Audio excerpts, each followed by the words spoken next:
Good morning, Mr. and Mrs. H. For day 9, Jeric will gonna build the post for the electric meter right there. This pole. There. And then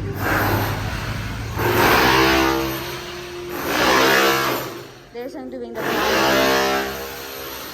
ganito.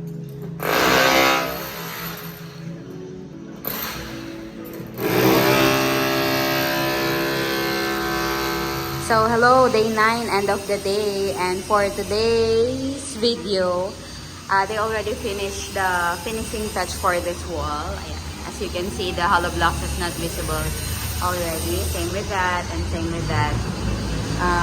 And then the sink, they already remove the woods, the lumber for the form of it, and then that's it. It's so nice, right? It's just a little sink.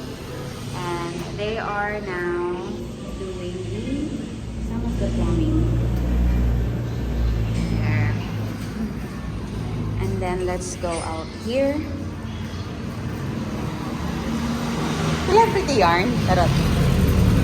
So here, Jeric already put the metal for the transfer. You can see the metal right there. Now it will the new position for the CEO, charot, for the electric meter from there, going to transfer there. And then let's go inside. Kasya ba ako? No, I don't. Hindi ako kasya. So, ayun. And they put some of the paint now already. First coating paint. White paint. This is day 9. End of the day of day 9. There.